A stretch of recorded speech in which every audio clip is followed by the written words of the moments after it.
Hey guys, this is the Rev Robbins over here in North Carolina. Hope you guys are doing well. If you could, Rabbi, just clarify something for me. As a former Christian minister and a Christian for over almost 30 years, I was always taught and under the impression that Sunday was the holy day. And after discovering, your guys' show and learning more about what the Hebrew scriptures say, that it's actually Saturday that's the holy day. And it's always confused me how Saturday went from Sunday, and if you could just explain, I guess, just what is the actual holy day supposed to be, and why did Sunday replace Saturday? Okay, Rabbi, go ahead. Who is responsible for Christianity moving the Sabbath from Saturday to Sunday? A little anti-Semite who had a great job. He was the Bishop of Antioch. His name was Ignatius. That's it. Same person who came up with the word Catholic. In the 2nd century, Christians were still celebrating on the Sabbath, but Ignatius is the one that's a major part of fueling it, moving it. Why? Sunday. You just think this through. Sunday. S-U-N. The sun was behind all the great gods. That's why when you see, pictures, paintings, murals of all the saints, whatever religion, pick it.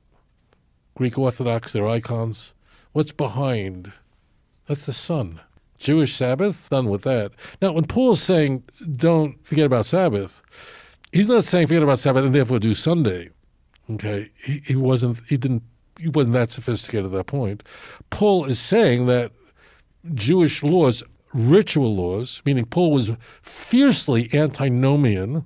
So Paul just didn't want anyone to feel that they had to keep Sabbath or keep any ritual laws or the new moons or eat kosher or none of that stuff. None of that. Paul's message, which is echoed in Hebrews, is that all those laws, that was only a shadow. The essence is Christ.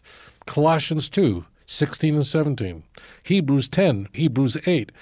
That's very Pauline. Whoever wrote Hebrews Paul did not write the book of Hebrews, but it is very Pauline. So the idea of the sun God, the sun, the lights in the heaven. Jeremiah talks about in chapter 10. He says, don't do what the non-Jews, what the heathens do. They look at the sky for a sign. They become mortified by it, and they take trees, chop them down, bring them into a house, nail it down so it doesn't totter in the deck with gold and silver. Don't do any of that stuff. None of that.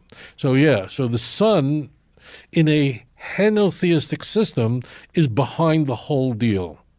The sun god is that's the God. Because the sun is the source of everything. It's your source of light, warmth, plants grow, don't grow. The sun is the big power. The only thing about the sun god is he's way too powerful for you.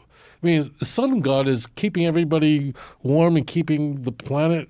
The sun doesn't have time for your prayers. People didn't pray to the sun, but he's behind the saints, right? The church didn't like it, but there were always Christians who went like, why are we doing this Sunday thing? And try to get it to Saturday. And boy, the church would explode. Whether it was the Catholic Church, the Orthodox Church, the Reformers, they hated this.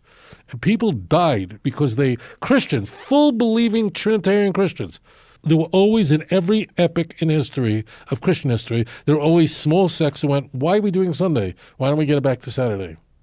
And those groups were always crushed as cults, as heretics, because in the Christian world, the word cult does not mean a psychological cult, but those who believe in Jesus but usually deny his deity, or say that Sabbath is a day that we shouldn't work. Because if you're saying that then it's works that could save you, then you're as good as the Roman Catholic Church. Okay, the Torah says the Shabbat is forever. Osi liolam. Forget me. Look at the Torah, Exodus 31, 16, 17. It's delicious. Forever. Forever, forever, forever. That's it. Don't listen to Paul. Look, I'm not going to say I'm not anti-Christian. I don't have a favorable view of Christianity. It's just if I've got Moses here and I got Paul here, this is a no-brainer. I'm going with Moses every time. Thank you for your question. אדון עולם אשר מלך בטרם כל יציר נברא ואת נעשה בחפצו כל אזי מלך שמו נקרא ואחרי לעשות הכל לבדו, ימלוך נורא